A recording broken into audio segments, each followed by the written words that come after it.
Hello नमस्कार दोस्तों, मेरा नाम सूरज है और आज हम लोग पढ़ने वाले हैं विलियम मॉरिस डेविस का भूआकृतिक सिद्धांत और मॉडल, जिसके अंतर्गत हम आज डेविस के सामान्य अपवर्तन चक्र या भौगोलिक चक्र को देखने वाले हैं, जिसको हम जियोमॉर्फिक साइकिल या साइकिल ऑफ इरोजन के रूप में जानते हैं। डेविस महोदय को फादर ऑफ अमेरिकन ज्योग्राफर के रूप में जाना जाता है और वो हार्वर्ड यूनिवर्सिटी के ज्योग्राफी के प्रोफेसर थे। बात करें हम डेविस के भूआकृतिक सिद्धांत की, तो डेविस महोदय ने स्थल रूपों के विकास के संदर्भ में फर्स्ट टाइम उन्होंने सामान्य सिद्धांत दिया था। डेविस का भूआकृतिक सिद्धांत जो था वो कई सिद्धांतों का एक समूह था, जिसमें उन 3 सिद्धांत शामिल किए गए थे, जिसमें पहला था सरिता जीवन का पूर्ण चक्र जो 1889 में उन्होंने दिया था, भौगोलिक चक्र जियोग्राफिकल साइकिल 1899 में और ढाल विकास सिद्धांत, ये तीनों सिद्धांत उनके भूआकृतिक सिद्धांत का एक समूह था। आगे हम बात करें तो सरिता अपवर्तन चक्र का, तो जिसके अंतर्गत उन्होंने बताया था कि अपवर्तनात्मक नदी घाटी की प्रगामी व क्रमिक विकास की चक्रीय संकल्पना की व्याख्या की गई थी इस सिद्धांत में। और ये देख सकते हैं कि कैसे बताया कि किसी भी स्थलाकृति का लैंडस्केप का इवोल्यूशन कैसे विकास होता है, ये आप देख सकते हैं। आगे इसको हम डिटेल में बताने वाले हैं, अभी ऐसे आप देख लें। और जो दूसरा सिद्धांत उन्होंने बताया था भौगोलिक चक्र का, उसमें उन्होंने बताया कि समग्र स्थल रूप के विकास की व्याख्या कैसे की जाए, उसके बारे में उन्होंने इसमें बताया था भौगोलिक चक्र में। खासतौर से उन्होंने आर्द्र शीतोष्ण प्रदेशों के संदर्भ में ये अपना सिद्धांत दिया था, जिसमें नदी अपवर्तन चक्र की बात उन्होंने, या जल द्वारा अपवर्तन मतलब नदी अपवर्तन चक्र की बात उन्होंने कही थी। और इसी के अंतर्गत उन्होंने एक शब्द का प्रयोग किया था, जिसमें चक्रीय संकल्पना क्या शब्द का प्रयोग किया था। और ऐसे प्रदेशों में जहाँ पे नदी अपवर्तन चक्र या भौगोलिक चक्र में के द्वारा स्थलाकृतियाँ बनती हैं, उनमें चक्रीय संकल्पना का प्रतिपादन किया गया। और बहुत सारे आपको चक्रीय संकल्पना देखने को मिलते हैं, जैसे शुष्क अपवर्तन चक्र, जिसको ये आप जितने भी इसमें अपवर्तन चक्र संकल्पना है वो कई बार नेट के एग्जाम में पूछे गए हैं, तो आप इसको थोड़ा ध्यान से पढ़िएगा। जिसमें शुष्क अपवर्तन चक्र है, डेविस महोदय ने 1903 में और 1905-1930 में भी दिया था। अब बस नाम आपको याद होने चाहिए। हिमालय अपवर्तन चक्र डेविस ने दिया था, सागरीय अपवर्तन चक्र डेविस ने दिया था 1912 में, कास्ट अपवर्तन चक्र इसको विधि और सिज्विक ने दिया था, हिमालय अपवर्तन चक्र पेल्टियर महोदय ने दिया था। तो इसमें 4 अपवर्तन चक्र, जैसे शुष्क अपवर्तन चक्र, हिमालय अपवर्तन चक्र, सागरीय अपवर्तन चक्र और ठीक है।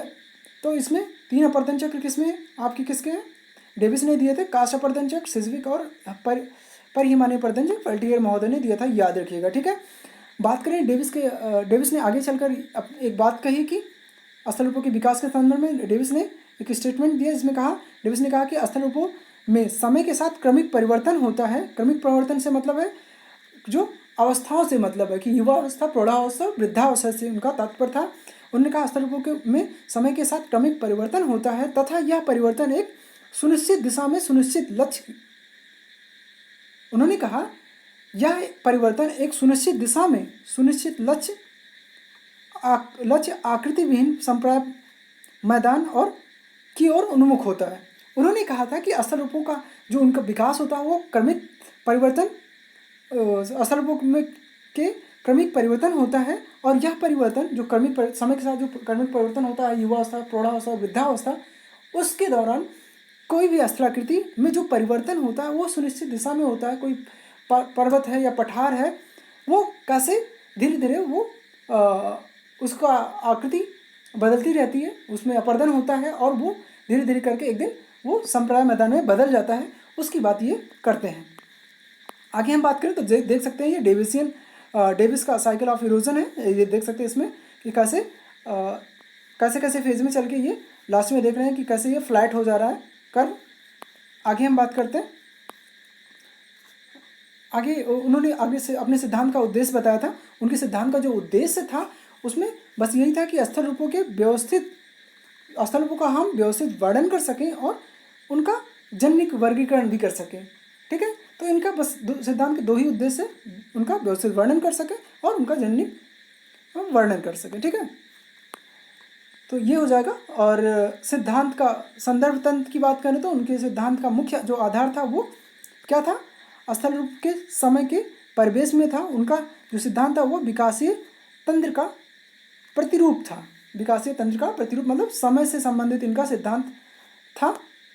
आगे बात करें हम तो उन्होंने सामान्य भौगोलिक चक्र में दो दशाएं बताई थी, एक त्वरित उत्थान की अवस्था और दूसरा मंद उत्थान की अवस्था। त्वरित उत्थान की अवस्था मतलब जिसमें तरुणावस्था, अवस्था, वृद्धावस्था, प्रौढ़ावस्था, इन सब की बातें इसमें की गई हैं।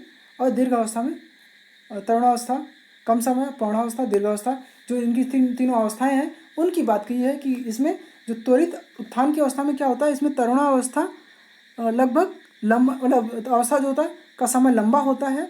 और दीर्घ मंद अवस्था में क्या होता है, जो तरुण अवस्था होती है मतलब युवा अवस्था होती है उसका समय कम होता है और प्रौढ़ावस्था की अवस्था अधिक होता है। ठीक है, ये बात हो जाती है। आगे बढ़ते हैं तो ये भी देख सकते हैं, ये कैसे आपको स्ट्रक्चर दिखाया गया है, यूथ अवस्था में, फिर मिच्योर में, फिर कैसे लास्ट में ओल्ड एज में आके कैसे ये कोई पर्वत कैसे ये फ्लैट एरिया में बदल जाता है। इसी के बेसिकली इनका थ्योरी है। आगे बात करें तो अब हम आ जाते हैं इनके बेसिक जो सिद्धांत था वो जिसको हमें पढ़ना था, वो इनका डेविस का सामान्य अपर्दन चक्र, उसको हम देख लेते हैं। तो अब डिटेल में थोड़ा सा इसको देख लेते हैं। इन्होंने जो सर्वप्रथम मैंने बताया था कि इसकी व्याख्या जो की थी जेम्स हटन महोदय ने 1785 में इसके बारे में थोड़ा सा चक्रीय सिद्धांत उन्होंने बताया था, लेकिन इतनी डिटेल में बात नहीं कही थी। और सर्वप्रथम 1899 में ही उन्होंने डेविस ने अपने अपर्दन चक्र सिद्धांत प्रस्तुत किया, जिसको हम अपर्दन चक्र को ही भौगोलिक चक्र के रूप में जानते हैं। और डेविस ने बताया था कि पहले उत्थान होता है जिसके बाद अपर्दन प्रारंभ होता है, और उन्होंने कहा था कि कम समय में ही तीव्र गति से उत्थान हो जाता है। ठीक है, फिर उसके बाद जब उत्थान समाप्त हो जाता है फिर उसके बाद ही वहाँ पे अपर्दन क्रियाएं चालू होती हैं, स्टार्ट होती हैं। हम ये नहीं आप इसमें ये नहीं कह सकते हैं कि उत्थान की क्रिया के दौरान भी अपर्दन हो सकता है, इन्होंने ये बात नहीं बताई है। बस इन्होंने कहा कि पहले उत्थान हो जाएगा फिर उस पर अपर्दन क्रियाएँ स्टार्ट होती है, जिस पे इनकी काफ़ी आलोचना भी की गई थी। लेकिन जो इन्होंने बात कही थी यही कि पहले उत्थान क्रिया हो जाती है फिर उसके बाद अपर्दन क्रिया स्टार्ट होती है उस पर। आगे बात करें हम तो ये देख सकते हैं एक, और फिर आगे बात करें हम तो डेविस के अनुसार डेविस ने अपने सिद्धांत में कहा था कि कोई भौगोलिक चक्र जो होता है वह समय की वह अवधि है जिसके अंतर्गत एक उत्थित भूखंड अपर्दन के प्रक्रमों द्वारा प्रभावित होकर एक आकृति विहीन संप्राय मैदान में बदल जाता है, जो मैंने पहले ही इस स्टेटमेंट को पहले ही बता दिया था। डेविस महोदय ने आगे बताया था कि कोई भी स्थल रूप संरचना प्रक्रिया अवस्था का प्रतिफल होता है, जिसको डेविस का त्रिकाट कहा जाता है। संरचना मतलब स्ट्रक्चर, प्रोसेस एंड स्टेजेस का एक प्रतिफल होता है। ठीक है, ये इनके डेविस का त्रिकट है, काफ़ी इंपॉर्टेंट है ये संरचना, प्रक्रिया और अवस्था। भौगोलिक चक्र के अंत में संप्राय मैदान या पेनीप्लेन, उन्होंने जो लास्ट में भौगोलिक चक्र के अंत में जो चीज़ बचता है या बनता है मैदान, उसको क्या उन्होंने क्या नाम दिया था, संप्राय मैदान या पेनीप्लेन बताया था। ठीक है, और कहीं कहीं ऊंचे टीले उनको देखने को मिलते हैं, उनमें आपके संप्राय मैदान में उनको मोनोडोनाक कहा था। ठीक है, अब इन्होंने कुछ मान्यताएं भी बताई थी, उन्होंने अपने सिद्धांत में कुछ मान्यताएं भी बताई थी। मैं पहले मान्यता बताता हूँ फिर इसको हम इनके डायग्राम पे आ जाते हैं। उन्होंने कुछ मान्यताएं बताई थी। उन्होंने कहा था कि कोई स्थल रूप का जो होता है वो आंतरिक और बाह्य कारकों की पारस्परिक क्रिया का प्रतिफल होता है। दूसरा उन्होंने बताया था कि स्थल रूपों का विकास जो होता है वो क्रमिक रूप में होता है। ठीक है, क्रमिक रूप में होता है, उनमें कोई भी ये नहीं कि आप युवा अवस्था से डायरेक्ट वो वृद्धावस्था में पहुंच जाए, या तो एक क्रम होता है युवावस्था, प्रौढ़ावस्था, फिर वृद्धावस्था, तो एक क्रम उनमें चलता है स्थल रूपों के विकास में। और दूसरा उन्होंने कहा था, आगे बात करें तो उन्होंने कहा था कि कोई भी जलवायु परिवर्तन इनके सिद्धांत में नहीं होना चाहिए, एक ही जलवायु पीरियड होना चाहिए उसके लिए।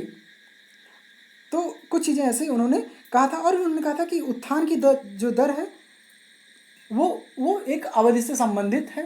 तो ऐसे कुछ चीज़ें उन्होंने अपनी मान्यताएं रखी थी अपनी सिद्धांत के लिए। ठीक है, अब इनकी हम डायग्राम पे आ जाते हैं। इन्होंने अपने डायग्राम में जो बात कही है, आप डायग्राम को देख सकते हैं डेविस का, जो उन्होंने का और गा पर क्या लिखा है, उन्होंने अपना समय बताया है कि ये कैसे कितने समय में कैसे ये इसको नीचे आपको का और गा पे समय लिखा है, और का और खा पे उन्होंने क्या दिखाया है, सागर तल से निरपेक्ष ऊंचाई, जिसको हम आप जैसे कहते हैं MSL, जैसे आप रेलवे स्टेशन पे जाते होंगे तो वहाँ पे MSL मीन सी लेवल दिया होता है, ठीक है।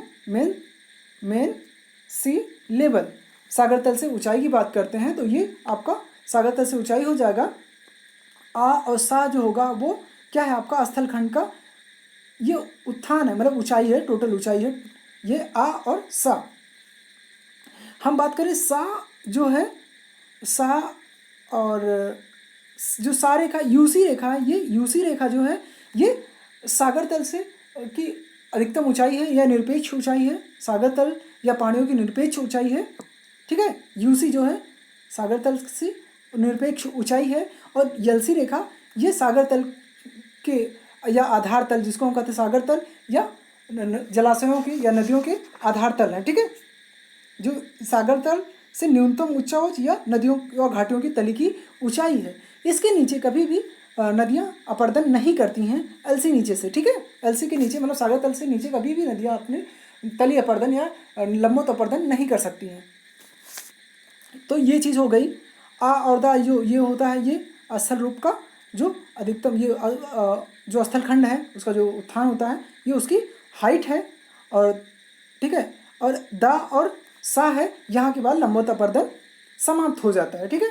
तो ये कुछ चीज़ें इसमें दी गई हैं। इसमें आ और दा को तरुणावस्था मतलब आपको यूथ स्टेज कहते हैं, फिर दा और ला को उन्होंने प्रौढ़ावस्था दिया है, और ला के बाद जितनी व्यवस्था है वो आपका जीर्णावस्था या वृद्धावस्था में ओल्ड एज में आता है। तो देख सकते हैं आप कैसे, आप इस फिगर को अच्छे से देख लें एक बार, और मैं इसको बताने वाला हूँ आगे।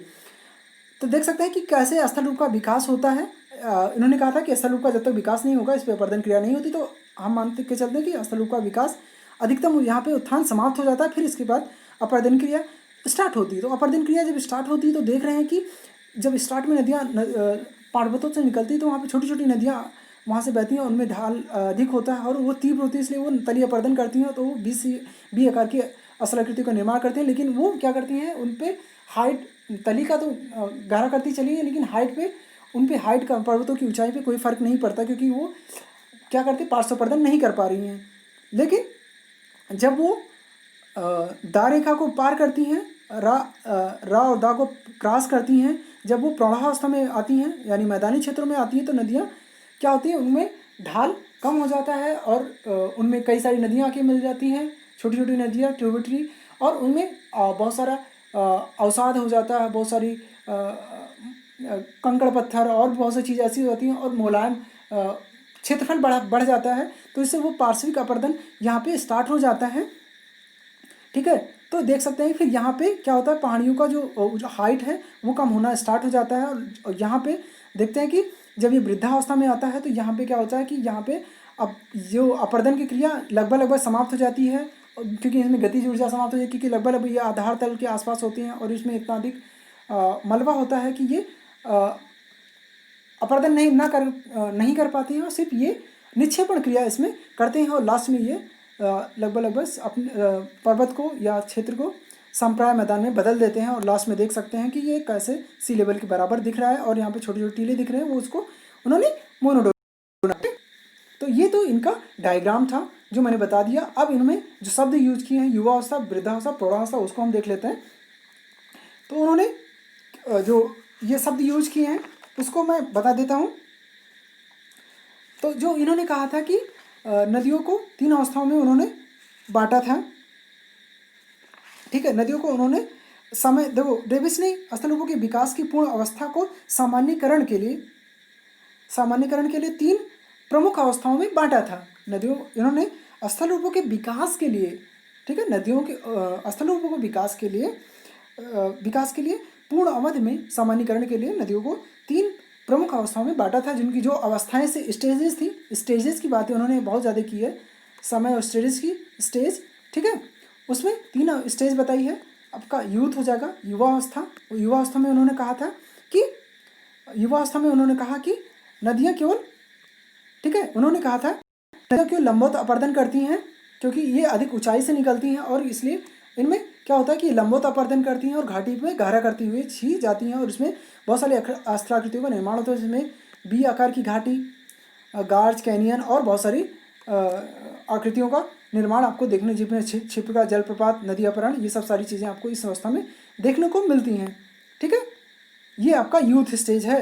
आप देख लें यूथ स्टेज में ऐसी ये अस्त्राकृतियाँ जैसे ये आपको देख सकते हैं। ठीक है, नदियाँ कैसे कितनी दूर दूर आपको नज़र आ रही हैं। ठीक है, तो यहाँ पे बस खाली नदी गहरा हो रही है, मतलब लंबवत अपरदन कर रही, कोई इसमें और मूवमेंट नहीं हो रहा। लेकिन जब ये मेच्योरिटी मतलब आपकी प्रौढ़ावस्था में आती है तो ये देख रहे हैं कैसे ये उसको गहरा कर दी और ये आपके तली को भी, पार्श्व अपरदन को भी करती है। इसको हम आगे देखते हैं, फिर ओल्ड स्टेज में सपाट कर दिया। ठीक है, अब हम इसको प्रौढ़ावस्था को देख लेते हैं। प्रौढ़ावस्था में देख सकते हैं कि ये यहाँ पे प्रौढ़ावस्था में जब नदियाँ पहाड़ों से उतर के मैदानी क्षेत्र में आती है तो नदी घाटियों को चौड़ा करना प्रारंभ कर देती हैं और जिससे ऊंचाई यहाँ से घटने लगती है प्रौढ़ावस्था में, और इसमें अपरदन की क्रिया अधिक होती है और कहीं कहीं पर निक्षेपण क्रिया देखने को मिलती है। बात करें हम वृद्धावस्था की, लास्ट स्टेज की, तो जिसमें आपको नदियाँ अपरदन क्रिया की क्षमता लगभग समाप्त हो जाती है। इसमें सिर्फ निक्षेपण की क्रिया अधिक होती है, जिसमें डेल्टा भी आपको देखने को मिलते हैं, बाढ़ मैदान देखने को मिलते हैं, प्राकृतिक तटबंध, मेंढर, गोखुर झील आदि सारी चीज़ें आपको इसमें देखने को मिलती थी। ठीक है, तो आप ये देख सकते हैं कैसे इसमें यूथ में कैसे जब अस्त्राकृति का निर्माण होता है। अब नदियाँ जब पर्वतों पे होती हैं तो कैसे छोटी ट्रिब्यूटरी होती है, उसमें से लंबवत अपरदन आपको देखने को मिलता है। फिर जब मैदानी क्षेत्र में आती है कैसे ये कैसे पार्श्विक अपरदन करके इसको गहरा कर दी हैं और फिर कैसे इसको बाद में वृद्धावस्था में ये सपाट हो जाती है। तो ये आप देख सकते हैं। तो उन्होंने अपने किसी भी स्थल रूप के विकास के लिए अपने जो सिद्धांत बताया कि कैसे कैसे किसी भी स्थल रूप का विकास होता है, उन्होंने अपने सिद्धांत को बताया था। ठीक है, तो ये आपका रहा इसका अपरदन चक्र, जिसमें हमने आज देखा डेविस के भौगोलिक सिद्धांत को, जिसके अंतर्गत हमने आज डेविस के सामान्य अपरदन चक्र को या साइकिल ऑफ इरोजन को पढ़ा है। इसके बाद हम